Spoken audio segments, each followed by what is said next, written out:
സംവിധായകൻ ബി ഉണ്ണികൃഷ്ണനാണ് എന്ന് നമ്മുടെ അതിഥി. ഒന്ന് കാണണമെന്ന് വിചാരിച്ചിരിക്കുന്നു. ഇപ്പോൾ കഴിഞ്ഞ തങ്ങളുടെ 6 ചിത്രങ്ങളിൽ 4 മോഹൻലാലിനൊപ്പമായിരുന്നു. ഒന്ന് പൊട്ടുമ്പോ അടുത്തേൽ രക്ഷപ്പെടാന്ന് കരുതി, പക്ഷെ എല്ലാം പൊട്ടി. എന്തുകൊണ്ടാണ് ഈ മോഹൻലാൽ ഇങ്ങനെ ആവർത്തിക്കപ്പെടുന്നത്? ഇനി എന്തെങ്കിലും ഇങ്ങനത്തെ പരിപാടി ഉണ്ടെങ്കിൽ നീ ഒറ്റയ്ക്ക് ചെയ്താൽ മതി, എന്നെ കൂട്ടണ്ട. എനിക്ക് 5ാമത്തെ സിനിമയാണ് ഞങ്ങൾ. അതെ, കഴിഞ്ഞ 6 ചിത്രങ്ങളിൽ 4 അദ്ദേഹത്തോടൊപ്പമായിരുന്നു. ഇവൻ നിനക്കൊരു പരാജയമാണ് എന്നും, ഐ മീൻ ലോക പരാജയം. ഒരു സിനിമ കഴിയുമ്പോൾ അടുത്ത സിനിമയിൽ കൂടാമെന്ന് പറഞ്ഞിട്ടാണ് പലപ്പോഴും നമ്മൾ പിരിയാറ്. കഴിനാക്കുണ്ടെന്നും പറയാടാ, എനിക്ക് തല ഇറങ്ങുന്നു. അപ്പോൾ ഒരു കഥ ആലോചിക്കുമ്പോഴും സ്വാഭാവികമായിട്ട് അദ്ദേഹമാണ് വരുന്നത്. അപ്പോൾ ഇത് അവന്റെ വരവോടെയല്ലടാ എന്റെ തകർച്ച തുടങ്ങിയത്. ഫാൻസുകാർ പോയി, പടവും ഇല്ല. എൻ്റെ ക്യാരക്ടർ ഏറ്റവും അടുത്ത് നിൽക്കുന്നത് ലാൽ സാറായതുകൊണ്ട് നമ്മൾ അങ്ങോട്ട് പോകുന്നു എന്നുള്ളതേ ഉള്ളൂ. അല്ലെങ്കിലും കാലന് വഴി തെറ്റില്ലടാ, അത് കൃത്യമായിട്ട് വരും കൊണ്ടുപോകാൻ.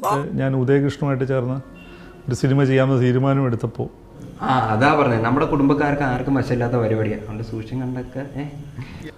അപ്പം ഞങ്ങൾ പല ഓപ്ഷൻസും ഇങ്ങനെ ആലോചിച്ച് വരുമ്പോൾ ഞങ്ങൾ ആലോചിച്ച കഥയിൽ വളരെ സ്വാഭാവികമായിട്ടും എത്തിപ്പെടുന്നത്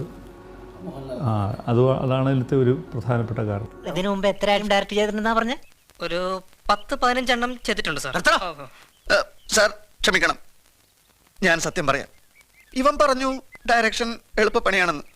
2 അണ്ണന്മാരും കൂടി ആളുകളെ പറ്റിക്കാറിങ്ങിയിരിക്കുകയാണ് അല്ലേ?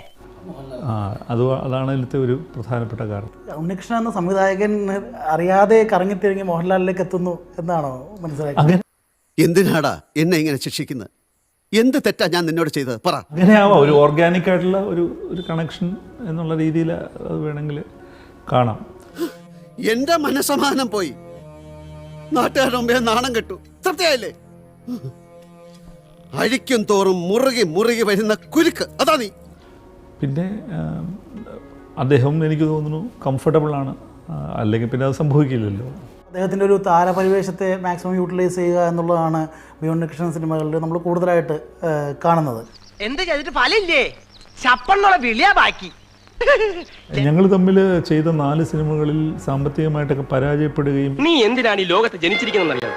എന്റെ കാലിലായിട്ട് ഇത് ഇന്നും ഇന്നലെയും തുടങ്ങിയല്ല. എനിക്ക് അത്രയും ഒന്നുകൂടി വളരെ നന്നാവേണ്ട സിനിമയായിരുന്നു. എൻ്റെ കുഴപ്പം കൊണ്ട് പാളിപ്പോയി എന്നുള്ള ബോധ്യമുള്ളതും മിസ്റ്റർ ഫ്രോഡാണ്.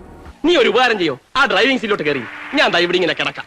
നീ ആ ഫസ്റ്റ് ഗിയർ എന്റെ നെഞ്ചത്തൂടെ കയറ്റി ഇറക്കണം പുല്ലേ.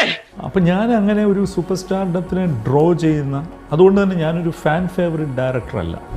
തള്ളല്ല, സത്യമായിട്ടും പറയുക. അതുകൊണ്ട് തന്നെ ഞാനൊരു ഫാൻ ഫേവറേറ്റ് ഡയറക്ടർ അല്ല.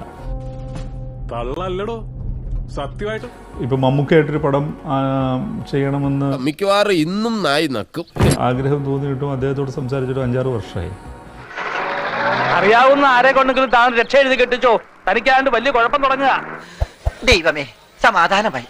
ഇന്നും ഒരു ഉപകാരം ചെയ്യാൻ കഴിഞ്ഞല്ലോ, നാളെയും ഒരു ഉപകാരം ചെയ്യാനുള്ള പാർട്ടി കൊണ്ട് തരണേ.